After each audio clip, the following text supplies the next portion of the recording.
evening, afternoon, whichever one you say 5 o'clock is. It's dark now, so I guess it's evening. We'll call it evening now. Good evening. Thank you for joining us for another episode of the See Us podcast, brought to you by the Narrative Justice. As always, before we get started, we give love, honor, and respect to Leroy Powell. If you are unaware, Leroy Powell in 2014, he was 15 years old. He was a witness to an attempted murder turned infanticide, and he did the right thing, right? Like he gave his witness statement, went through the whole process. And what happened was the 11 o'clock news, well, our local news media decided that they were going to play his witness statement on the 11 o'clock news after the preliminary hearing, excuse me. Leroy, again, 15 years old, meaning, minor. He and his mother were both broadcasted that night and immediately started receiving death threats. Several days later, Leroy was murdered. Now, make no mistake, that was absolutely the responsibility and the cause of our local media not taking his life seriously. They know how to protect people from, like they know the impact of media, right? Like, so they know how to protect, for example, folks who are victims of suicide, right? Like there are ways that they approach suicide victims. They did not take care for this family, for this young man and his mother at all. And he lost his life because of it. This is a constant reminder that we have to always, always, always hold media accountable. Always, always. They're not always going to get it right. And sometimes they don't intend to get it right, so it's always important that, when they show up, especially when they show up in Black and brown communities after a tragedy with their cameras, shoving it into people's faces, you do not have to talk to them. You don't have to talk to them right then at that moment. You can tell them like later, like, can you give me your card? I'll follow up with you if you prefer that. If you're concerned about the way that person does their journalism, you can ask for their portfolio to see how they usually write about Black and brown people, or you can flat out tell them no. You can tell them like, I don't consent to you recording me, not my voice, not my home, not my person, nothing. Like I do not give consent, and they cannot. So just as a reminder, we always hold media accountable because they do. Like, life and death is absolutely in the power of the tongue. And we have to make sure that the way they show up, like the way we show up, the way our narrative is being broadcasted, that we're in control of it and no one else, because literally people die. As a reminder, it only takes about 25% of the community for change to occur. So do not think that if it's just you, that you need everybody on your side for you to start making steps forward. If you think that something needs to be changed, if you think that, something could be improved, just do it. Just do it. You don't need everybody on your side. You definitely don't. Ask me how I know. You can make it happen. You could always make it happen. Like whatever you feel like, if you feel it's right, it's in your spirit, if you're moved by it, just go on and do it. If it's just you and your cousin, you and your brother, you and your sister, you and your friends, just go on and do it and see what happens. It's the consistency that's key. You will make change happen if it's worth it. Reminder, the COVID rent relief program is going on and will continue to go on until September of this year, 2022. Happy New Year. If you have a need for help with rent or utilities, you can apply at covidrentrelief.alleghenycounty.us. The application process is pretty simple. You can do it right online, right on your phone or your computer or whatever. If you don't have access to the internet, you can go to any of the drop-in centers around the county. The Wellness Collective is hosting a drop-in center in McKeesport at 335 Fifth Avenue, McKeesport, PA, 15132. We are open Monday through Friday. On most days, we're open 10 a.m. to 6 p.m. On Thursdays, it's 12 noon to 8 p.m. 12 noon to 8 p.m. And I say this all the time, and I'm going to continue to say it. If you come on Thursday at 10, we're not going to be there. So on Thursdays, just remember it's 12 p.m. to 8 p.m. Every other day is 10 a.m. 10 a.m. to 6 p.m. Inside of the drop-in center, our drop-in center specifically, there's also a little free store and a little food pantry. So if you would like to just come in and either donate to those things, or if you need food or just want to see what's in the free store, you can come in. You don't have to like sign anything or do anything wild. Just walk in and go over to and deal with that. Self-care housekeeping is hiring wellness providers. Right now, we're paying between $21 and $30 an hour, depending on the visits. To learn more, you can hop on our website at selfcarehousekeeping.com. If you are interested in applying or getting more information, you can email us at peacelives@selfcarehousekeeping.com. I think that's all I'm going to run my mouth about before we start. Yeah, that's the end of it. So I am excited to get to our guest today. So, education is such a real thing, especially now. COVID is a weird time. Like COVID is just weird, right? Everything is upside down, especially for our kids. Like sending out prayers and support and love and good vibes to all of our kids and the staff who are navigating this weird time because like nothing seems to be consistent, and there's no real way of knowing. But before COVID and during COVID, right, like there was definitely has been an issue with our the state of our education system, like quite frankly, just is. And one of the issues that is it's quite noticeable is that there are not a lot of Black teachers in the schools in Pittsburgh, Greater Pittsburgh, right? And that hasn't always been the case. It's the case now, right? And having grown up, in PPS and gone to public schools, I definitely noticed the shift of like who was teaching us from the time that I started school to the time that I ended school to who was teaching like our, little brothers and sisters. And now these kids who are coming up today, they look so different. They look so different. And having been someone who's worked in schools in different capacities, running programs in schools, noticing the difference, the dynamics between the teachers and the staff and the kids now versus the dynamic with the teachers and the staff when we were in school. Like there's definitely a difference of like the love, the care, the nurturing, and even the education quality, quite frankly. Because a lot of this, well, I won't say because, but what I do notice is that a lot of the teachers who are in the schools now are white, very young, straight, like either straight out of university or somewhere nearby.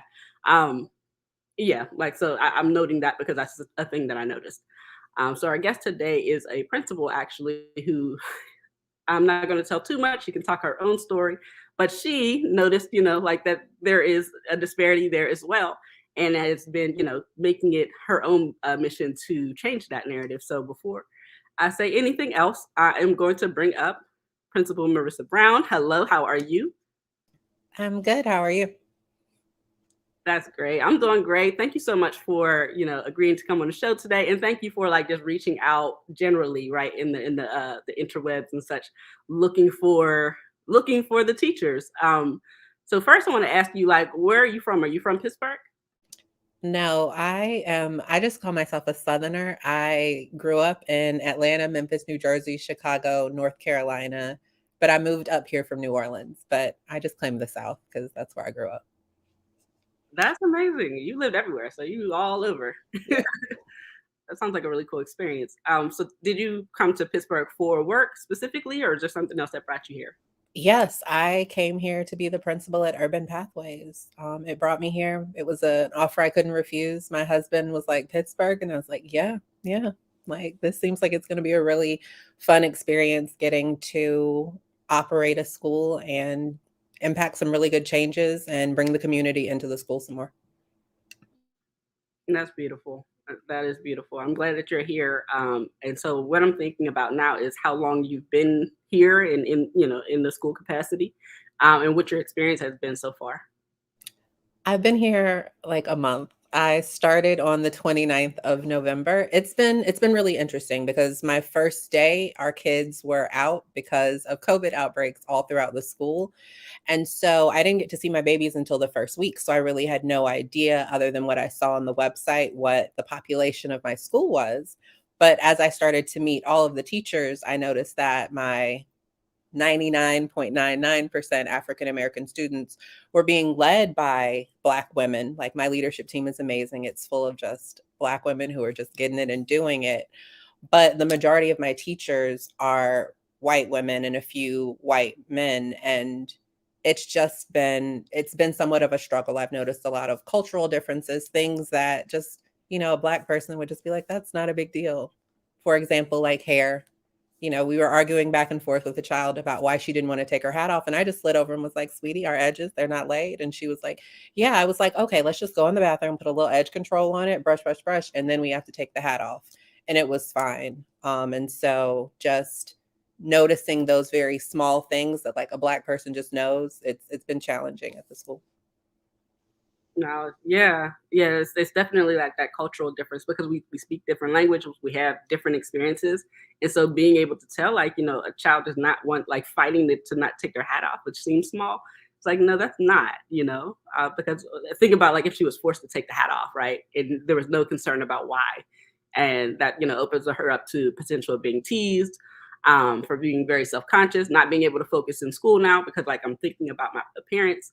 It causes so many different things, right? Like so in that small gesture, like, come here, little black girl, like we got you. Yeah, Um, definitely. That I mean, I think it's just the small things. It's things that you wouldn't even think about because Black women, we know our hair. It must be done. It must look good. That can throw off your entire day. And when you don't know those cultural things, it impacts our babies. I think it's very important to have representation in the school. And so I'm definitely looking to add more. I don't want to let go of any of my teachers. They are really actually an amazing staff. They are open to having those cultural conversations and building to understand, but they've just never had the opportunity to do so. So I just want to bring in other people who can look more like my kids and all of that. And so we all are building our capacity to understand what our kids need on every level, because it's not just academics. Like we are moms and aunties and uncles and cousins and social workers and all of that. And so in that space, we have to be able to hit kids at every single angle to make sure that we are providing a holistic education for them, and not just the buzz term of holistic education, but like, what do you need socially? What do you need educationally? What do you need culturally? Do you just need a hug? Did you have breakfast? Those small things. yes. That's so important because like I feel like there's this idea that what support looks like are like programs and like kind of force feeding money or whatever it is into the district, and like, oh, like this solves all the problems. But like that culture, like it's very nuanced, right? Like for a child to feel safe, and supported and heard and understood, like that comes from the people involved, right? Like, and that community has to be nurtured, from the people who are involved. In the schools that I grew up in, they weren't never 100% black. They were either majority black or like there was a mix of black, white, and everybody else in between. But being able to have that level of diversity, um, allowed us to be seen, heard, and understood. But it also allowed our teachers to be checked, right? Yeah, and check each other, right? Because like there was like where there were language barriers, there was someone there to fill those gaps, right? Like, and where there was cultural barriers, especially like when you're thinking about education, a lot of things are, like the projects or whatever are like, focused on history or writings or whatever. Like, but if your school is a majority white, like your teachers or your staff, they're going to go off their own experiences, like quite naturally, which doesn't really speak to me, like, right? Like, and if that's all I'm getting, like, then, like, why should I care? Which makes it hard for kids to engage. Um, so anyway, going down that rabbit hole of thinking, but just thinking about like the difference between like programming in what culture and diversity looks like versus like, paying attention to the ecosystem of an educational system, right? And the importance of the people being of, diversity in first. Um, I also think it's just so interesting because right now I think every organization is anti-racist. That is like the buzzword. We all have to read the books. You have to sit in a lot of seminars. But what does that actually look like in action? Because I can say that I'm anti-racist, but if I don't understand microaggressions, then I do things that trigger my kids and I don't even know that I'm doing it. So I'm also working to see how we can not just say that we're anti-racist because we did a book study and we watched a movie, but actually living that every day and being able to accept that even me, like there are things that I do because of how I grew up and where I grew up that are not going to be the norm for Pittsburgh, or not even going to understand Pittsburgh, and being able to set that aside, because at the end of the day, I am in charge of these babies. We have one shot to educate them. If I fail, then I am potentially messing up someone's entire life. And so just realizing like we've just got to do it. It's hard work. It's a lot of hard work, but it's joyous every day. I actually very much miss my babies. I have some shoes from one of my scholars in the car. She has big feet like me. So I said, well, we'll just order you some cute little boots because a size 11 is hard to find. Real hard. That's awesome. So have you all started doing the work of like implementing anti-racism? Um, yeah. Yeah, we have. I actually, my board is amazing. So they gave me the opportunity this week to do asynchronous learning for the kids and then professional development. And so the first thing that we're doing is culturally responsive classrooms. My COO reached out to an organization that provides those type of sessions, and so they're going to do a 5 series of sessions with us from January to March. And then after that, I've already told them, like, I'm hiring you to continue to do sessions with us, so we can really focus on what it looks like to be culturally responsive, on all levels, to make sure that every teacher understands what does a trauma, what does trauma look like? How are our kids seeing trauma? How do we accidentally trigger them when we don't even know what's going on? And then how do we realize that some of the things that are being attacked in the school are just poverty? It's not parents not wanting to do right by kids. It's not having the ability. Then add COVID on top of that, where jobs are uncertain, food, all of that type of thing. And so it's work that we have to do, but we're going to continue to do it because we have to. Like, that's the population of kids that we serve, and every baby should feel safe. Yes, yes, and I'm so glad that you said that the issues are poverty, not parents not wanting to show up for their kids. So often I see, teachers and other, like, school professionals, like, meaning well, and I understand the frustration, but it's always like through this lens of like, well, parents don't show up to the PTA meetings. Like, parents need to be more involved. It's like that's not accessible to everybody, like, and the kids who need it the most, their parents are not able to do that. Like, that's not really like supportive of either of them. So I appreciate that, that you have that mindset going in. Yeah, we have to go to parents. When I was in New Orleans as a principal, we had a parent who worked at Wendy's. So we would be like, okay, listen, we're about to come up there to have some lunch, but really and truly, we need to discuss your baby. So while we're placing this very large order for the whole staff, we're also going to have this conversation with you. We also need you to sign some things. We're going to pass that through the window. But mom appreciated it because she understood, like, we very much care about your baby, and we will do anything that we need to. If we have to come to houses, that's where we're going. If we're meeting you at the park, that's what we're doing. If we have to come in on a Saturday, we have to do that, because I can't say, you don't want to be a part of your child's life, but you work multiple jobs. And so the times that you could come in are not the times that we would normally meet. And so changing for 1 to 2 people is never an issue. Now, we can't flip it for everybody. Like, somebody has to be able to come in during normal times. But for the few parents who actually reach out to say, hey, Saturday is the only time that I am off, could you all schedule this meeting? Yeah, let's hop on Zoom. Let's do it. This should be no issue for an hour. Yeah, definitely. Yeah, and it's like in 2022 now, like, there's so many different ways of communication, so many different access points.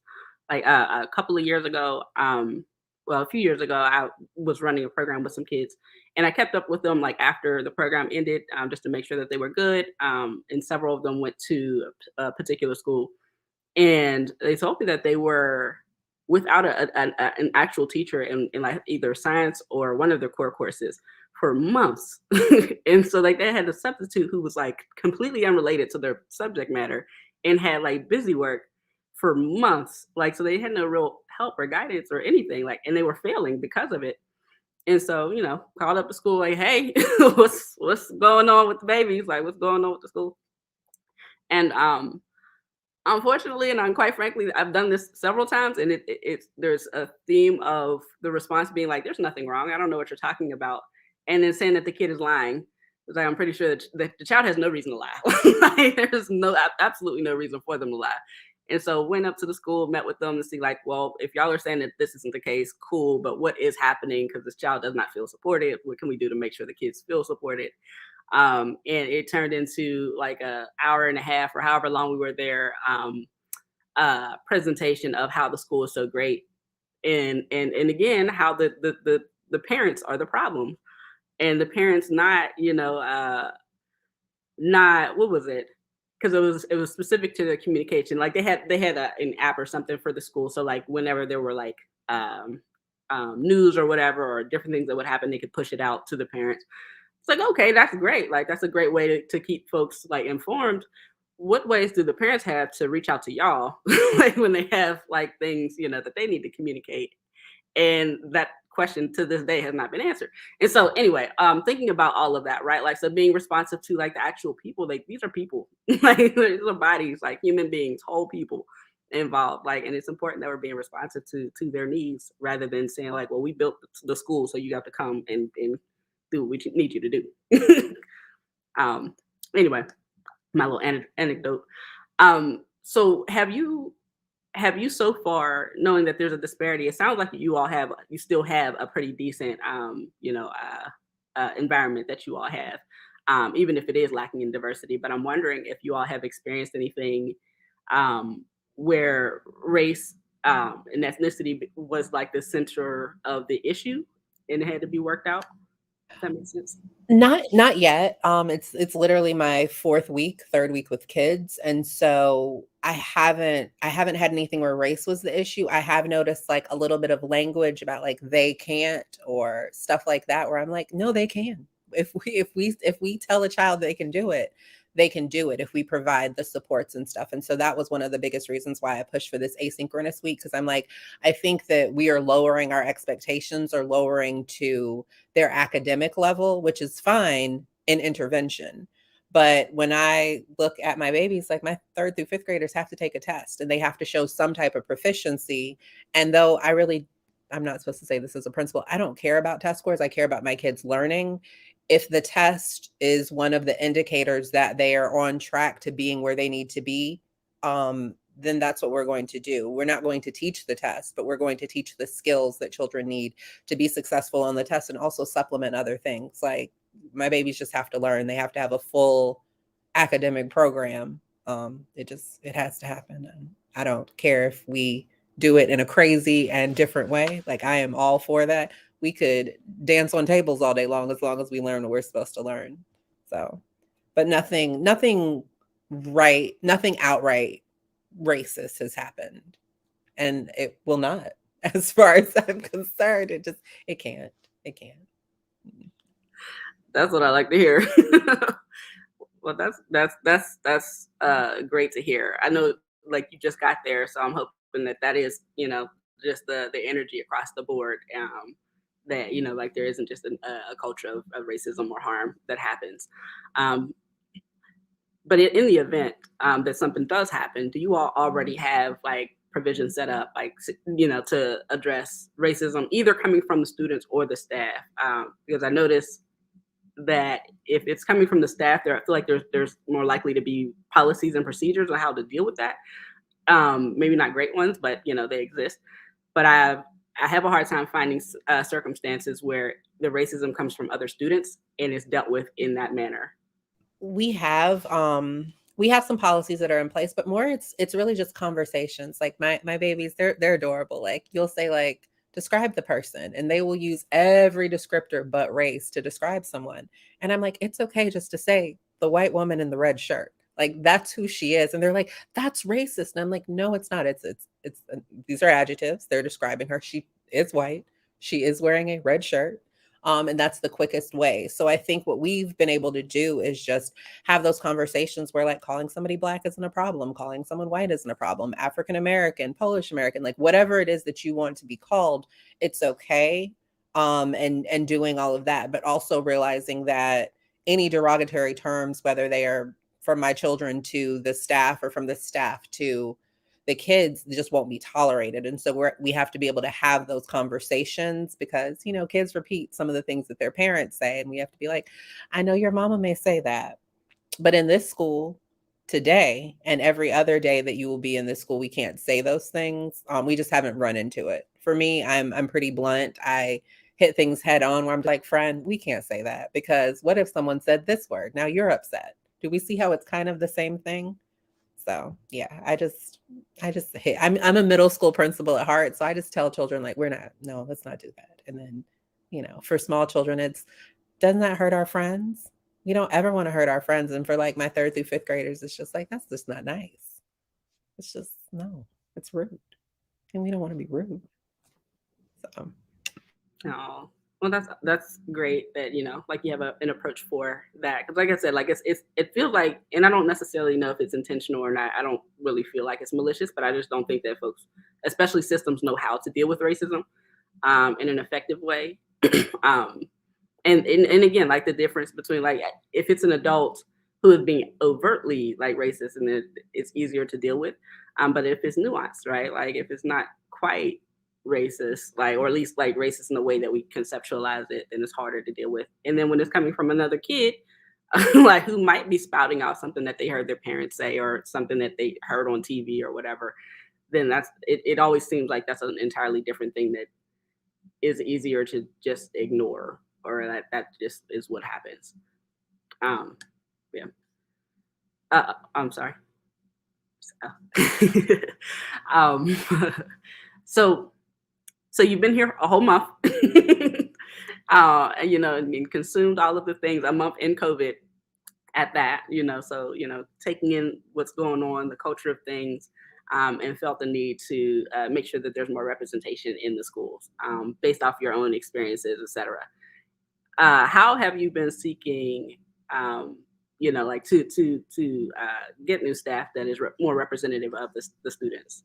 I've done everything. I have asked just my members of the board flat out, do you know any Black teachers who are looking for jobs? I know an amazing principal who's ready to hire them. I have reached out to some of the local colleges. I probably did that a little bit too late. Colleges go off break a lot earlier than we do. But reaching out to them because I want to start developing some pipelines and partnerships where we can say, like, oh, you all have an education program. Let's just slide some of these candidates right over here. They can start as volunteers and they could turn into student teachers, and then we could hire them because there's always turnaround in education. And then I just started going into Facebook groups. I started with my good HBCU United group because I went to 3 HBCUs. That's like the easiest pathway to find Black folk. And then my husband was like, you're an AKA, try the sorority. So I was like, okay, here we go. Hey, sorors, does anyone know anyone? And then I was in Pittsburgh Black Moms and I went to that. I was like, I know this is weird. This is like a mom group, but I am a mom as well.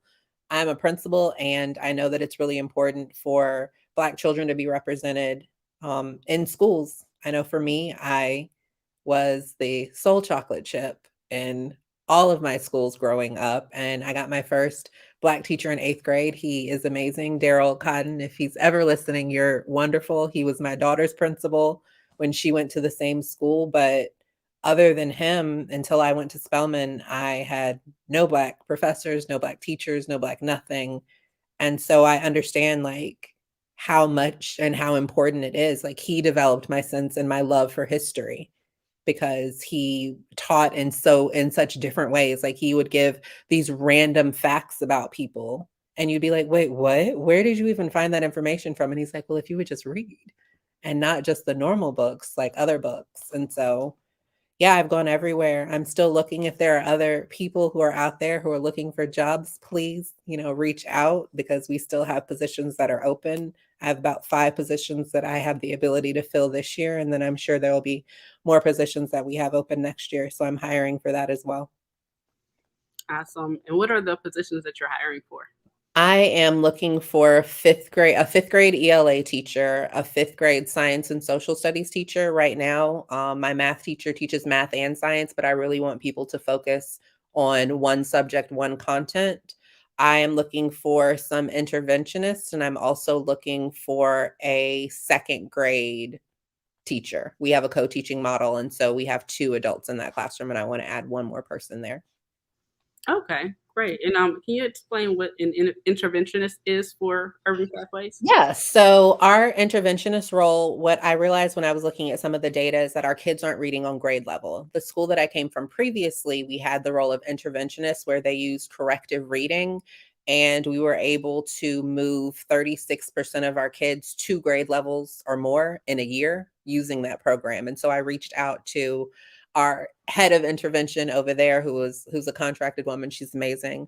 And she was like, you need to bring the same program here and I can help you do it. So this person would come in and they would work with grades 3 through 5 this year to really pull our kids who are right on the bubble, where if we teach them for 60 minutes intensively for the rest of the year, their reading level should go up a year. And we know if that happens, then they're able to learn so many other things just because they can read the problem. Because what I've noticed is when we read to our kids, they can do the work. They just can't read it by themselves. And unfortunately, on the test, they're going to have to be able to do that themselves.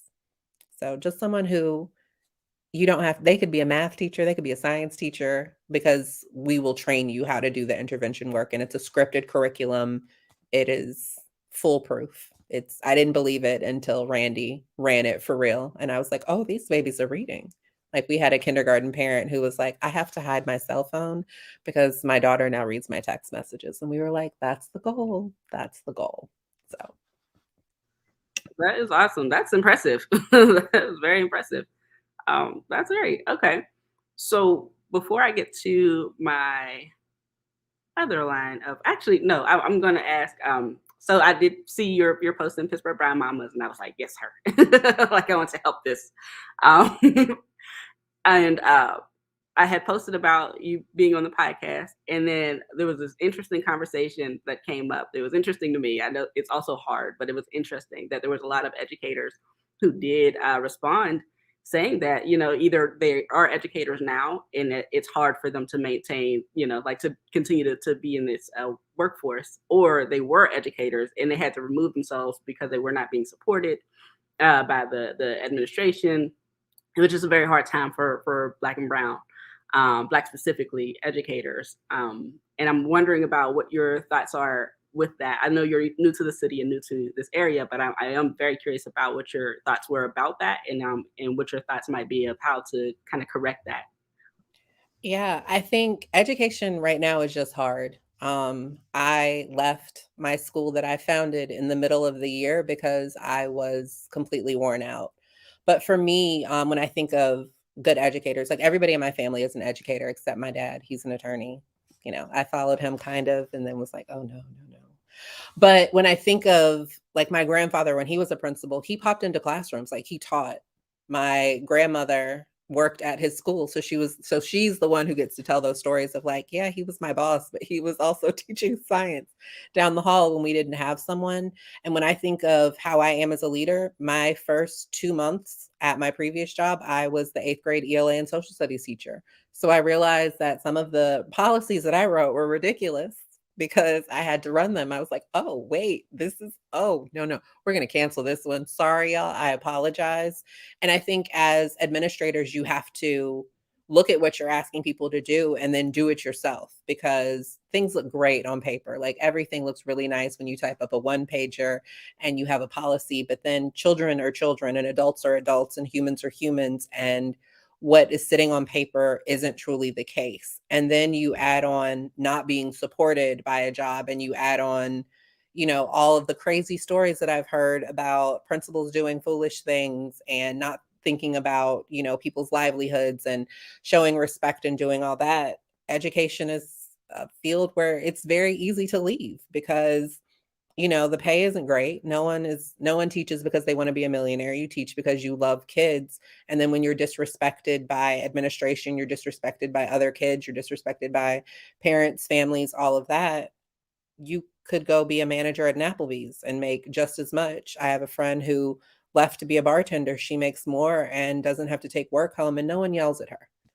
So I get where people are coming from and I understand why people are hesitant to jump into the profession. I would say for me, I am not going to ask a teacher to do anything that I won't do. Like I spent my break going over 5th grade ELA lesson plans and tightening them up and getting them together because if I don't have a 5th grade ELA teacher, I'll be teaching for 3 hours a day because someone has to teach these babies. And so that's the promise that I can make, but other principals have to be willing to do it too. We have to remember, like, we were teachers in a classroom, and now you've added COVID and you've added technology and you've taken out a lot of the mental health supports and the social supports, and it's a completely different ballgame. Like it was completely different 2 years ago. COVID has changed everything, and we have to be able to give support and not support in like a Target gift card. Like get in there, teach, grade some papers because people can buy their own Target gift cards. Exactly, exactly. So I'm thinking about you saying that like having written policy and then recognizing that it doesn't actually work in practice.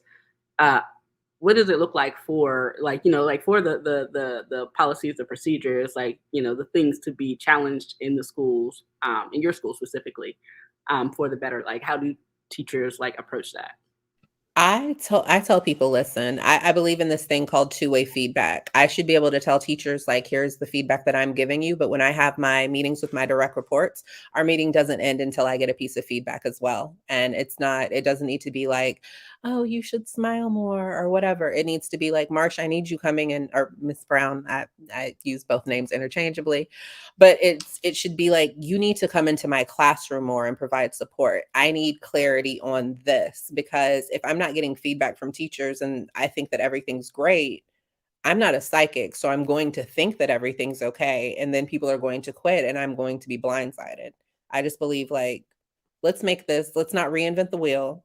Let's all dive in as a team. And I told my staff when I sat down with them the first week, we did 20-minute like conversations. And I said, there are going to be times when I'm going to ask you to jump, and I'm going to jump with you. And if we break our legs, we're all sitting in wheelchairs, with broken legs, saying we're never going to do this again.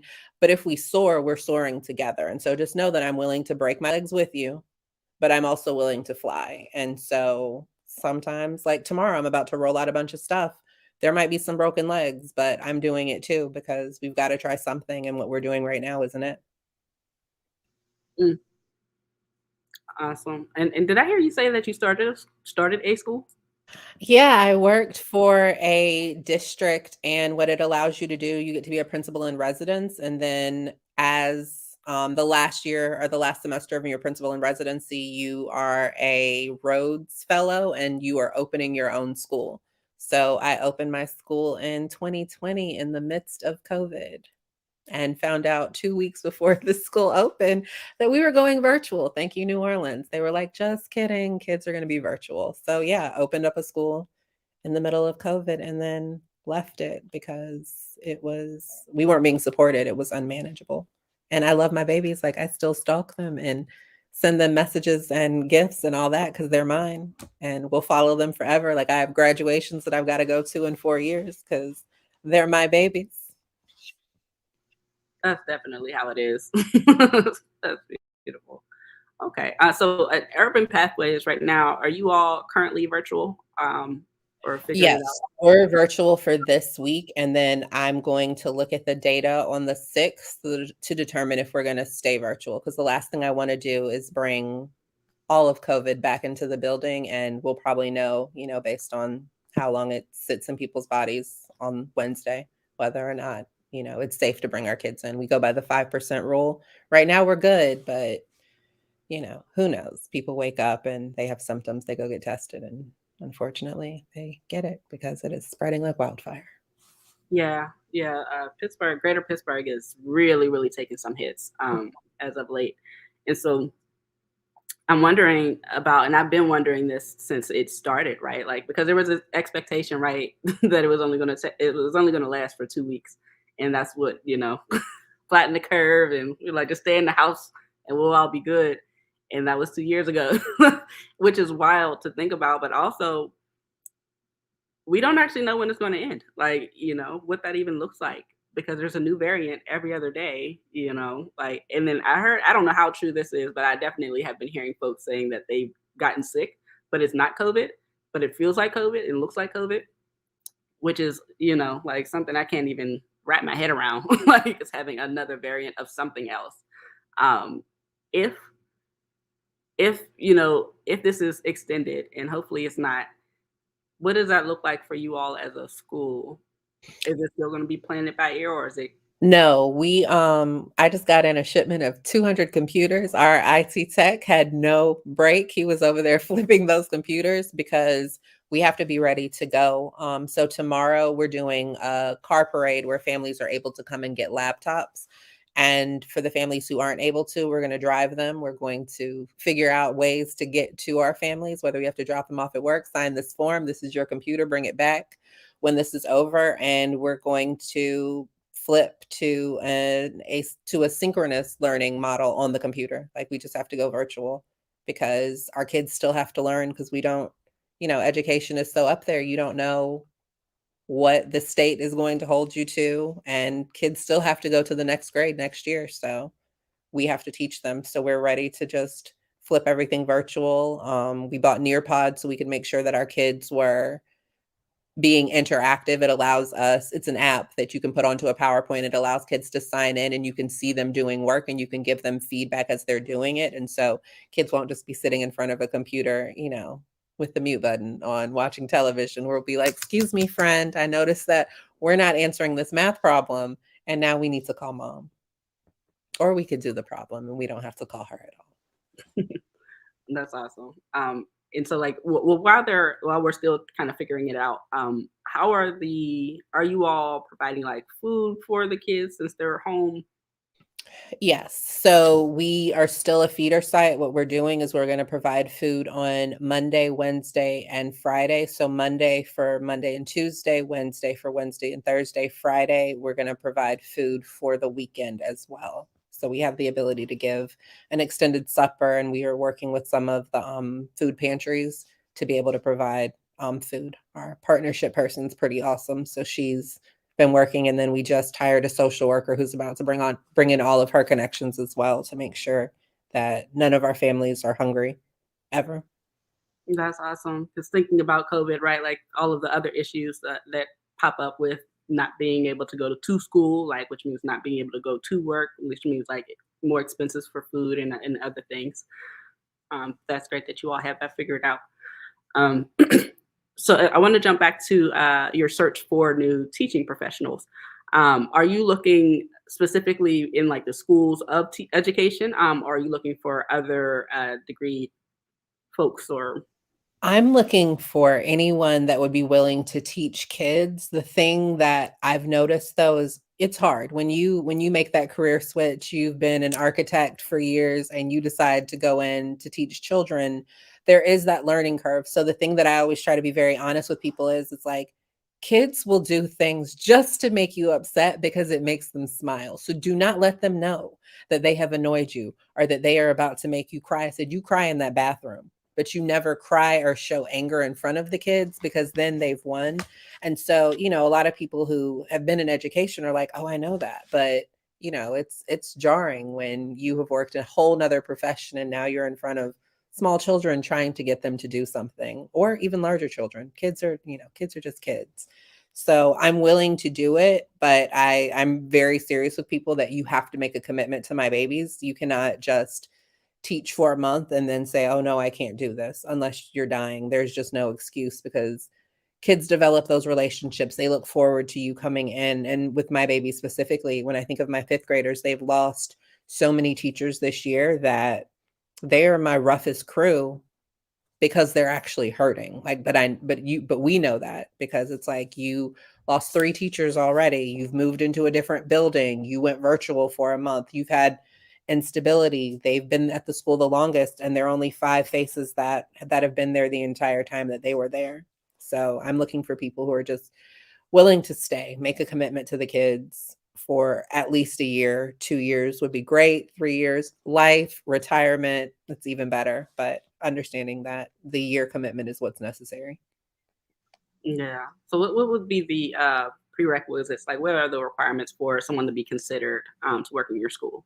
Yes, I just need you to have a 4-year degree. It can be in anything. If it is not teaching or you don't have a certification, of course, we would want you to be able to get certified. So we would be able to support in any alternative certification programs. I have the ability, if I choose to pay parts of people's tuition. And so if I find the right candidate, I could offer some tuition support.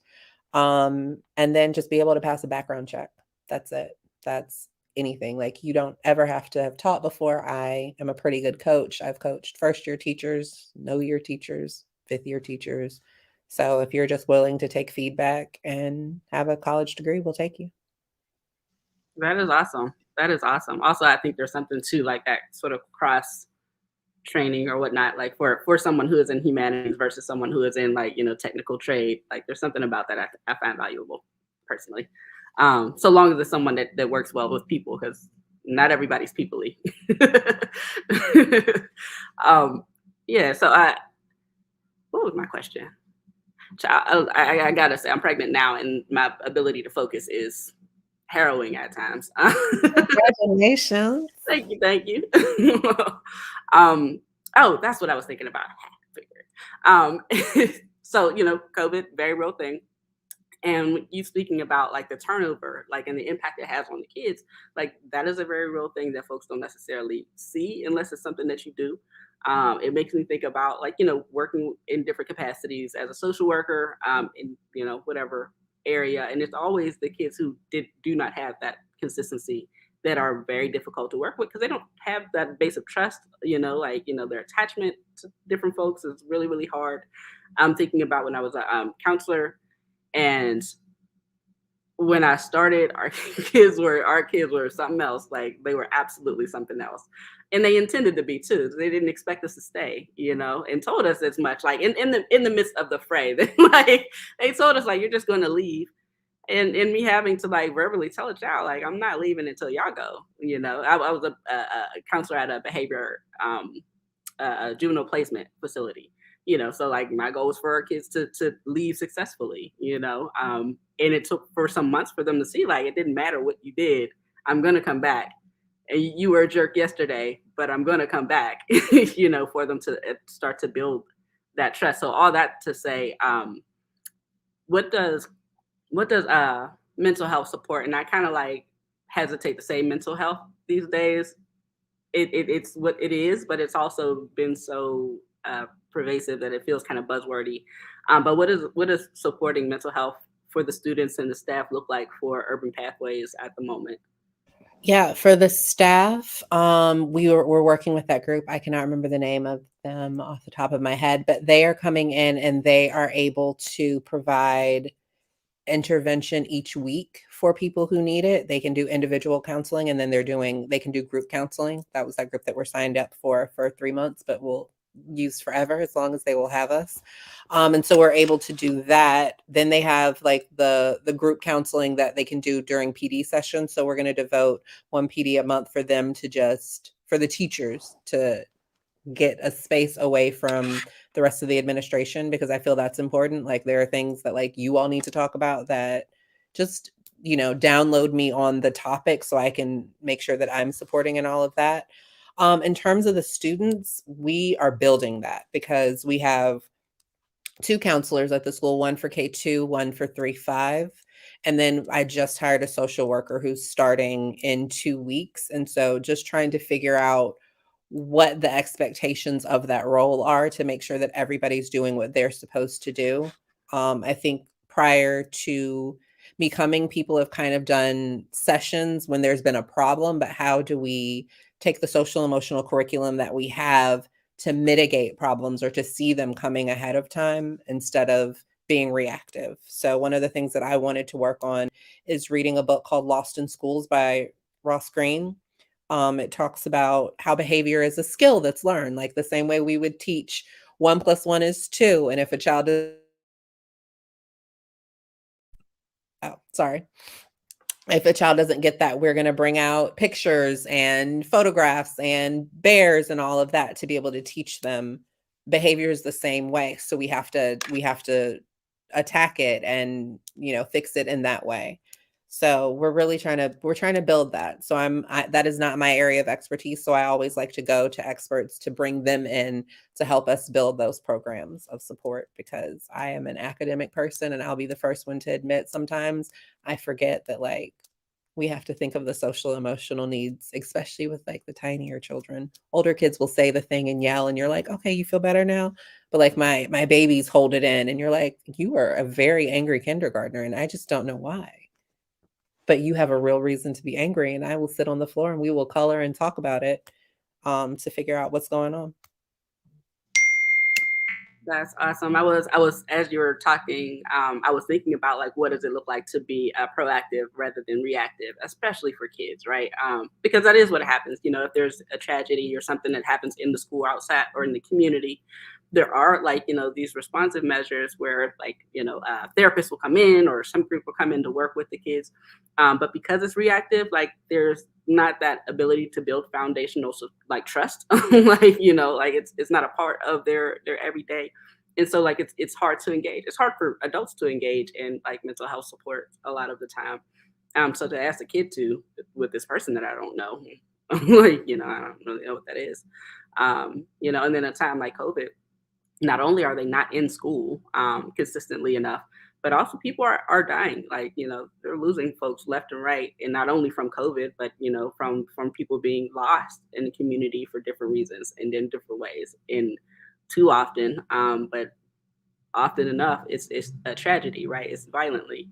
And then there's this expectation that kids and adults are supposed to show up for life, and act like nothing happened, and then ultimately are policed, or criminalized or punished because like they're not behaving the way that everyone wants them to behave, which is super harmful.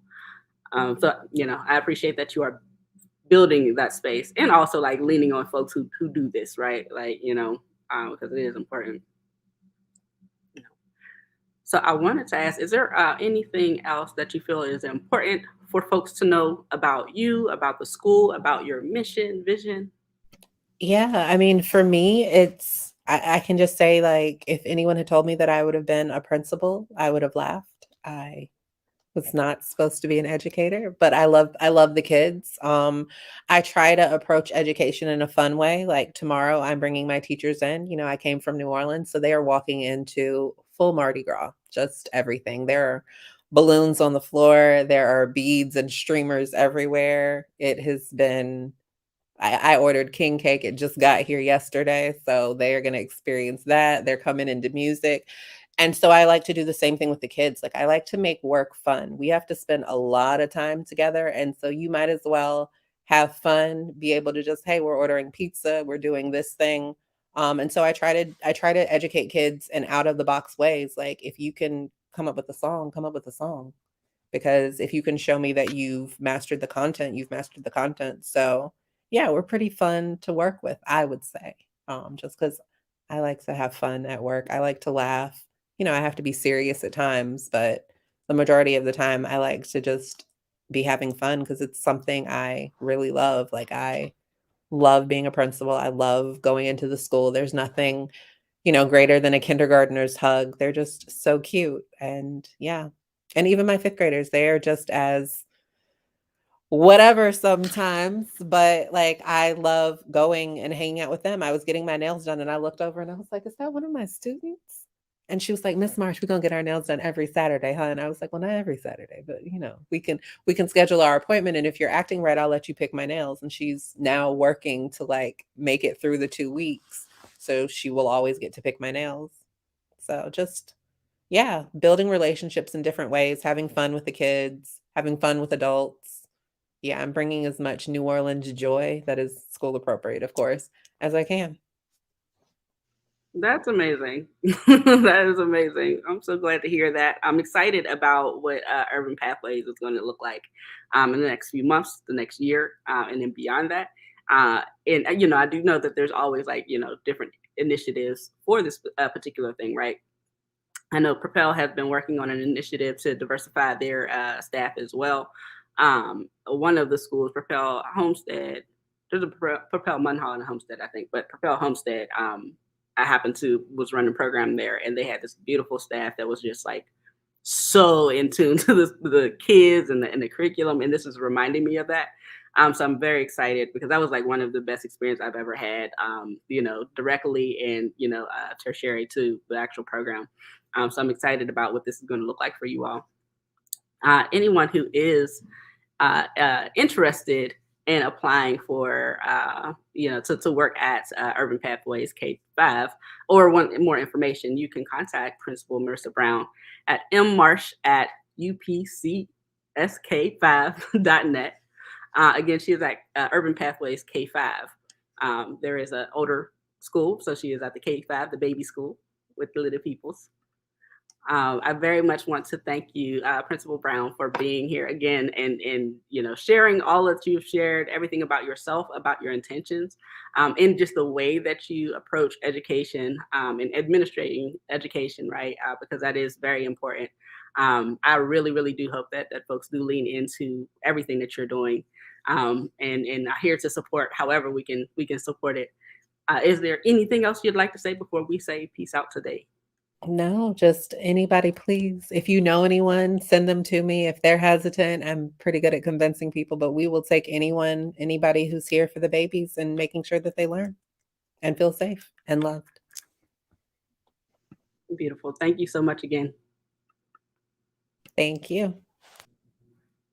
All right, and that will do it for us today. Thank you all for tuning in. Please definitely do reach out to Principal Brown if you are an educator, if you're interested in education. If you just have to have a 4-year degree. Very basic entry or prerequisites to enter. So again, I'm going to put up her email address, Merisa Brown, Principal Merisa Brown, and march at upcsk5.net. We want to make sure that we are honoring Leroy Powell. He was 14 years old when he, or 15 years old in 2014 when he passed. We want to always make sure that we are holding media accountable. We also want to acknowledge Teron Lester. If you caught our show last week, Teron Lester is at AC jail being held. Very wild story. 15-year-old baby again. Never been in trouble with anybody. So check that out. If you have not already. Make sure that you're checking in with his family, his mother, Nicole. Nicole is very much in need of community support to bring her baby home. She is being very strong. Her family is being very strong, but they definitely need your support. So if you want to support that family, definitely check out the show so you can learn about what actually happened. But Nicole's number is 412-230-6062. We are moving into our next year. I have exciting things to talk about next show, so definitely be in tune for that. And I think that'll be it for today. So that'll be it. Thanks.